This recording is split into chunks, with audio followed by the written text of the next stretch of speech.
Hey guys, it's been a while. Some of you guys might remember me from the Card Guys YouTube channel back in the day, or know me from Luxury Gaming. This past weekend, Konami had a Remote Duel extravaganza at the New York Comic Con. I won the Ring Dragon Raw Giant card on Saturday, and some people asked me for my deck list, asked me if I would do a deck profile, so I said I would, and thank you to Pac for letting me share it with you guys through his channel. So shout out to him for winning the Sunday card too. I played 60 card Dragon Link.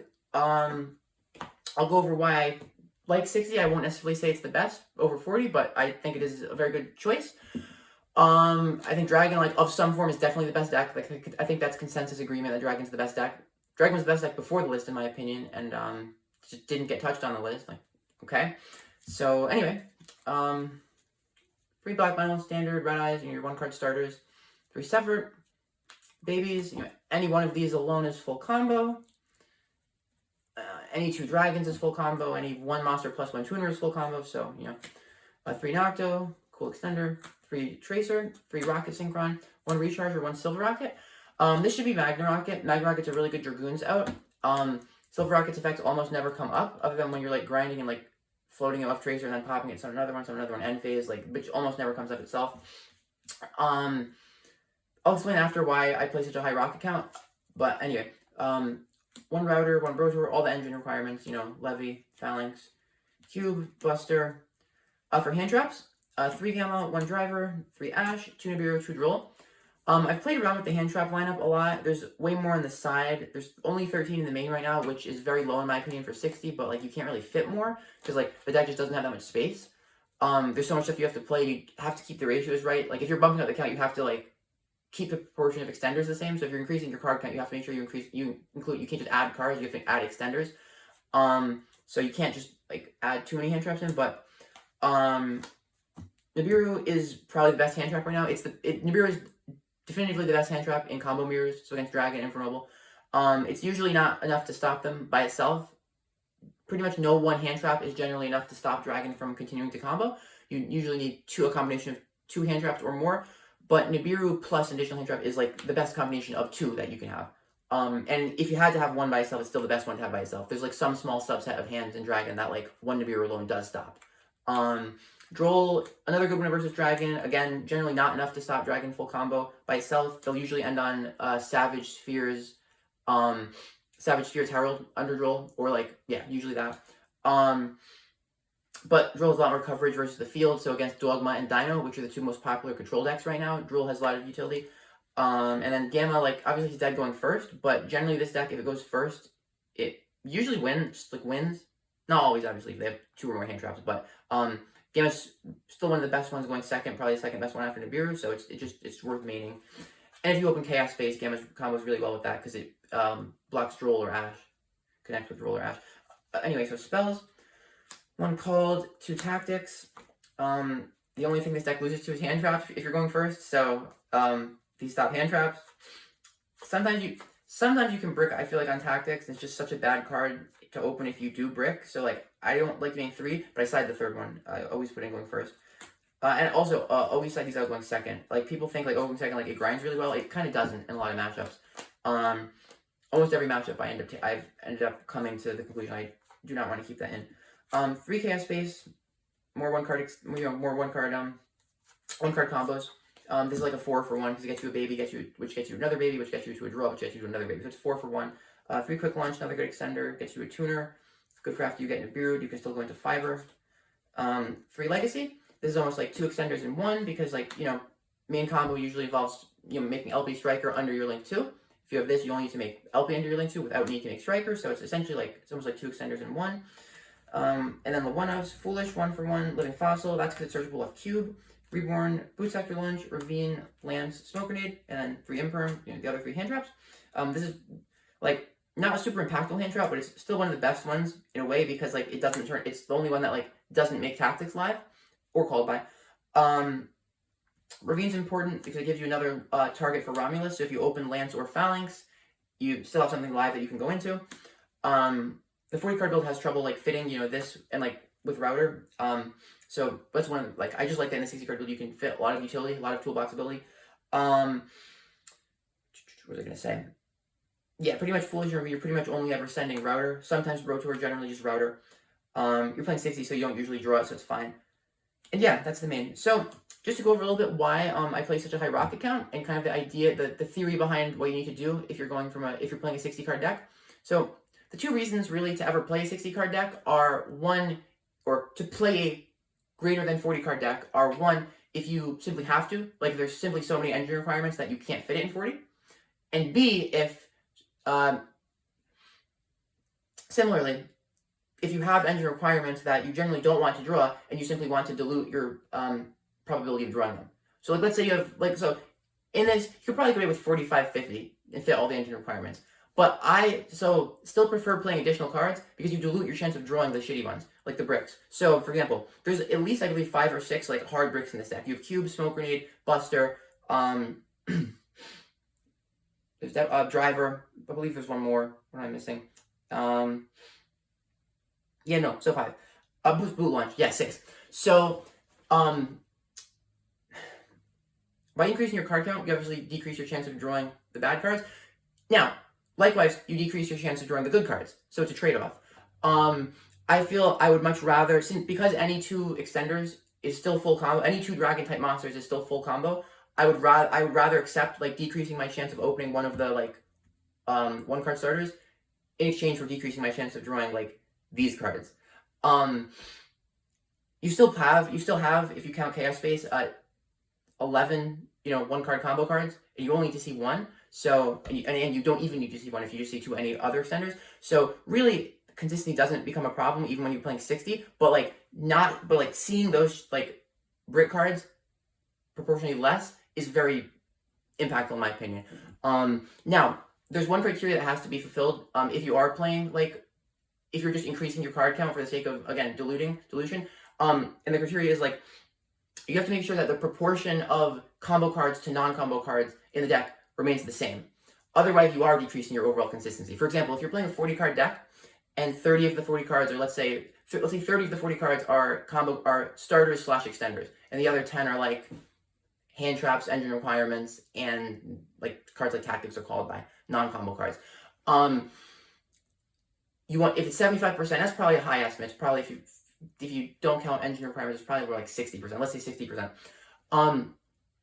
If you go from 40 to 60, you want to make sure 60% of the cards in the deck are still combo cards. So if we're adding 20, we'll go back to the original 75% example because the math's a little bit easier with that.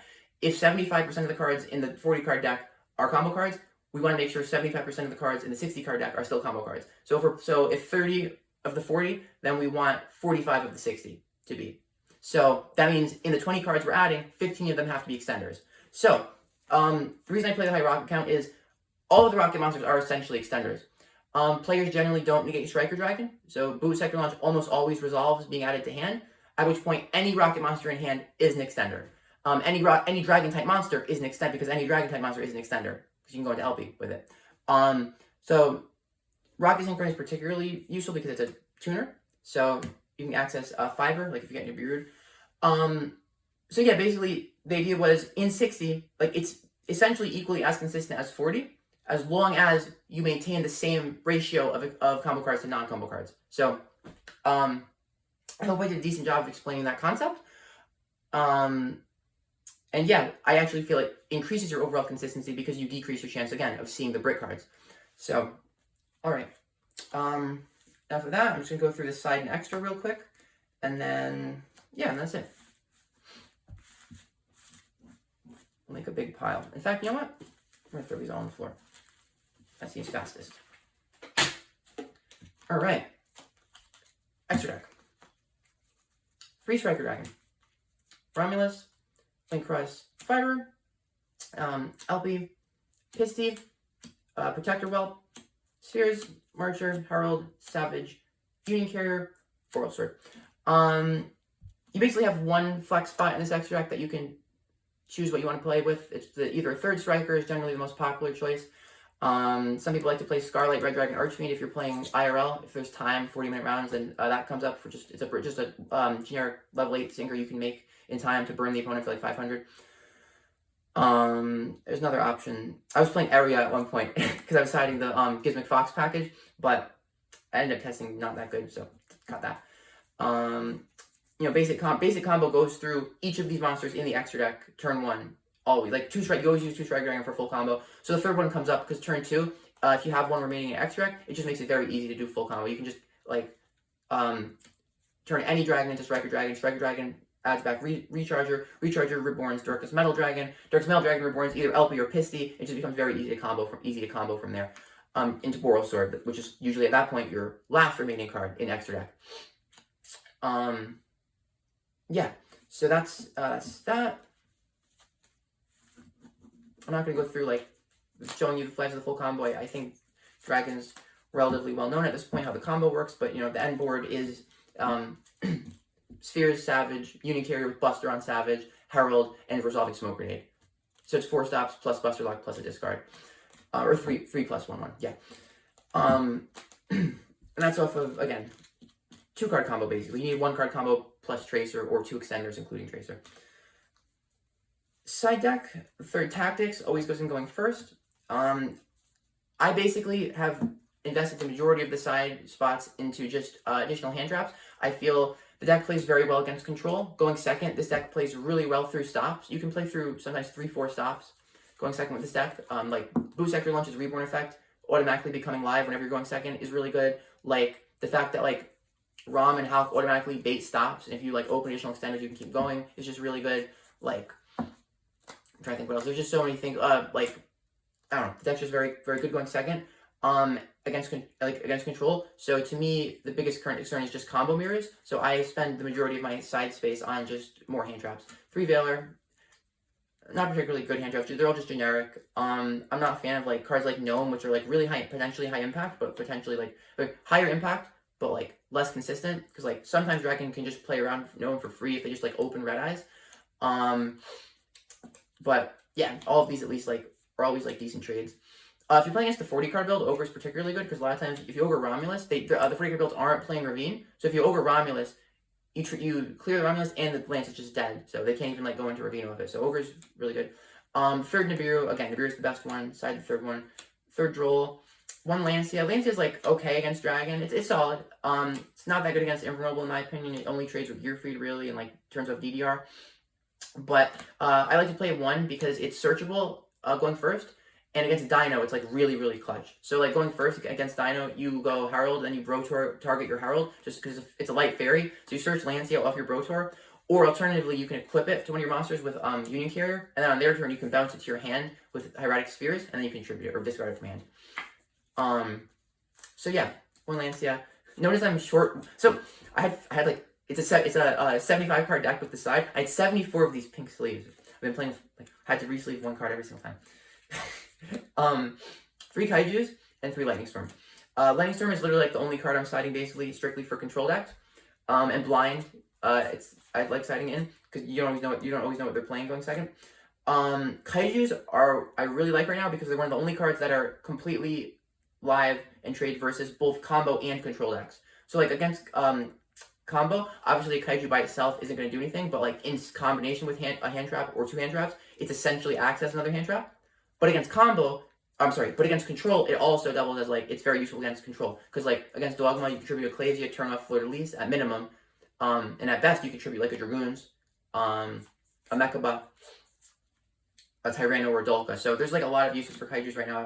I'm playing this one's 3300, but it's a light. So if you open sometimes on the off chance you brick, but you open like Chaos Space with the Kaiju, the fact that playing the lighter dark ones comes up, you can play Radiant instead as dark.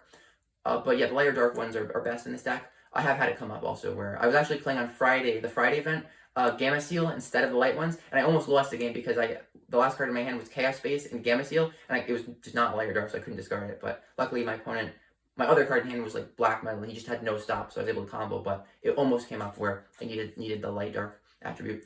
One other thing I just thought of I wanted to say. I forgot. That's okay. Okay.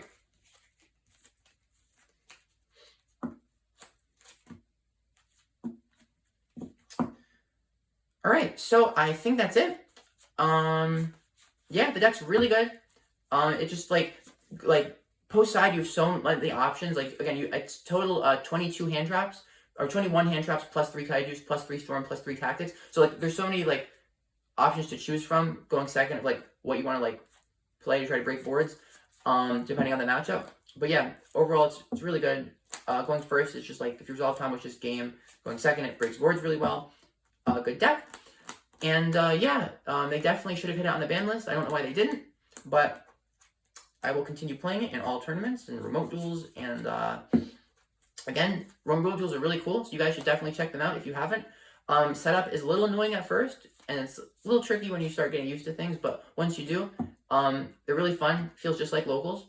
And also, for sure, absolutely always got to give the shout out to my favorite, Luxury Gaming, you know, the team, the group.